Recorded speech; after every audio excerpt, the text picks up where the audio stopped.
ഇന്ന് എണ്ണയിലൊന്നും മുക്കിപ്പൊരിക്കാതെ ഉണ്ടാക്കിയെടുക്കാൻ പറ്റിയ ഇഫ്താർ സ്നാക്ക് കണ്ടു നോക്കാം. അപ്പോൾ ഇതുണ്ടാക്കിയെടുക്കാൻ വേണ്ടി ചൂടായ കടായിലേക്ക് 1 ടേബിൾ സ്പൂൺ വെളിച്ചെണ്ണ ഒഴിച്ചു കൊടുക്കണം. പിന്നെ 1/2 ടീസ്പൂൺ ഇഞ്ചി വെളുത്തുള്ളി ചതച്ചെടുത്തത്, ഒരു മീഡിയം സൈസിലുള്ള പച്ചമുളക് കട്ട് ചെയ്തെടുത്തത്, ഇത്രയും ചേർത്ത് കൊടുത്തിട്ട് മീഡിയം ഫ്ലെയിമിൽ ഒന്ന് വഴറ്റി കൊടുക്കാവുന്നതാണ്. ഇനി ഇതിലേക്ക് അത്യാവശ്യം വലിപ്പമുള്ള ഒരു സവോള ചെറുതായിട്ട് കട്ട് ചെയ്തെടുത്തത്, കൂടെ 1/2 ടീസ്പൂൺ ഉപ്പും കൂടെ ചേർത്ത് കൊടുത്തിട്ട് നല്ലപോലെ ഒന്ന് വഴറ്റി കൊടുക്കണം. അങ്ങനെ ഇപ്പോൾ ഇതാ സവോള അത്യാവശ്യം വാടി കിട്ടിയിട്ടുണ്ട്. ഇനി ലോ ഫ്ലെയിമിലേക്ക് ആക്കി കൊടുത്തിട്ട് 1/4 ടീസ്പൂൺ മഞ്ഞൾപ്പൊടി, 1/2 teaspoon chicken masala, 1/4 teaspoon garam masala, 1/4 teaspoon കുരുമുളക് പൊടി ഇത്രയും ചേർത്ത് കൊടുത്തിട്ട് ഇതിൻ്റെ പച്ചമണം മാറുന്നവരെ വഴറ്റി കൊടുക്കും. കൂടെ ഇതിലേക്ക് എല്ലില്ലാത്ത ചിക്കൻ പീസ് ഫ്രൈ ചെയ്തെടുത്തത്, ക്രഷ് ചെയ്തതും, പിന്നെ കുറച്ച് മല്ലിയില കറിവേപ്പില കട്ട് ചെയ്തെടുത്തതും കൂടെ ചേർത്ത് കൊടുത്തിട്ട് നല്ലപോലെ ഇളക്കി യോജിപ്പിച്ച് കൊടുത്തതിന് ശേഷം ഫ്ലെയിം ഓഫ് ആക്കി കൊടുക്കാവുന്നതാണ്.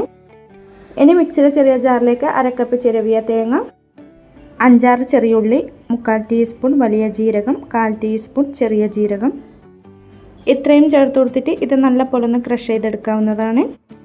ഇനി ഒരു ബൗളിലേക്ക് 250 കപ്പിന് 1/2 കപ്പ് വറുത്ത പച്ചരിപ്പൊടി, പിന്നെ നമ്മൾ ക്രഷ് ചെയ്തെടുത്ത ആ തേങ്ങയുടെ കൂട്ടും 1/2 ടീസ്പൂൺ ഉപ്പും കൂടെ ചേർത്ത് കൊടുത്തിട്ട് കൈ വെച്ചിട്ട് നല്ലപോലെ ഒന്ന് മിക്സ് ചെയ്ത് കൊടുക്കാവുന്നതാണ്. ഇനി ഇതിലേക്ക് 3/4 ടേബിൾ സ്പൂൺ നെയ്യും കൂടെ ചേർത്ത് കൊടുത്തിട്ട് വീണ്ടും നല്ലപോലെ ഒന്ന് മിക്സ് ചെയ്ത് കൊടുക്കണം. ഇനി ഇതിലേക്ക് തിളച്ച വെള്ളം ഒഴിച്ച് കൊടുത്തിട്ട് നല്ലപോലെ ഒന്ന് മിക്സ് ചെയ്ത് കൊടുത്തതിന് ശേഷം നന്നായിട്ടൊന്ന് കുഴച്ചെടുക്കണം. നമുക്ക് കയ്യിലെടുത്തിട്ട് ഇതുപോലെ ഒന്ന് ഉരുട്ടിയെടുക്കാൻ പറ്റണം. ആ ഒരു പാകത്തിനാണ് നമ്മളിത് കുഴച്ചെടുക്കേണ്ടത്. ഇനി കയ്യിലൊന്ന് ഓയിലാക്കി കൊടുത്തതിന് ശേഷം നമുക്കിതിൽ നിന്ന് കുറേശ്ശെ എടുത്തിട്ട് ഇതുപോലെ ഒന്ന് ഉരുട്ടിയെടുത്തിട്ട് കയ്യിൽ വെച്ചിട്ട് ഇതുപോലെ ഒന്ന് പരത്തി കൊടുക്കാവുന്നതാണ്. ഇനി ഇതിലേക്ക് നമ്മൾ നേരത്തെ റെഡിയാക്കി വെച്ച ഫില്ലിങ് ഇതുപോലെ കുറേശ്ശെ വെച്ച് കൊടുത്തിട്ട് ഈ ഒരു ഷേപ്പിലാക്കി എടുക്കാം. എല്ലാതും ഇതുപോലെ ചെയ്തെടുത്തതിന് ശേഷം ഒരു സ്റ്റീലിൻ്റെ പ്ലേറ്റിലേക്ക് അല്പം ഒന്ന് ഓയിൽ ബ്രഷ് ചെയ്ത് കൊടുത്തിട്ട് ഇതിലേക്ക് അങ്ങ് മാറ്റി കൊടുത്തിട്ട് ഇത് ആവിയിൽ വേവിച്ചെടുക്കണം.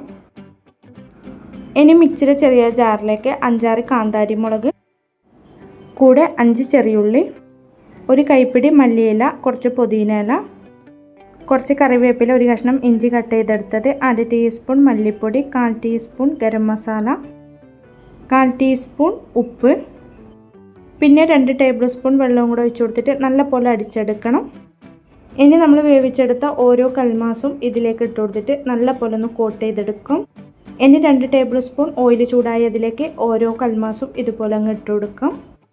ഇനി ഇത് മീഡിയം ടു ലോ ഫ്ലെയിമിൽ വെച്ച് കൊടുത്തിട്ട് തിരിച്ചും മറിച്ചും ഇട്ട് കൊടുത്തിട്ട് 2 സൈഡും ചെറുതായിട്ടൊന്ന് ഫ്രൈ ചെയ്തെടുക്കണം. അങ്ങനെ ഇതാ നല്ല ടേസ്റ്റി ആയിട്ടുള്ള ഇഫ്താർ സ്നാക്ക് ഇവിടെ റെഡിയായി കിട്ടിയിട്ടുണ്ട്. എല്ലാവരും ഇതുപോലെ ഒന്ന് ട്രൈ ചെയ്ത് നോക്കാൻ. ലൈക്ക് ചെയ്യാനും കമൻറ്റ് ചെയ്യാനും സബ്സ്ക്രൈബ് ചെയ്ത് സപ്പോർട്ട് ചെയ്യാനും മറക്കല്ലേ. Thank you for watching.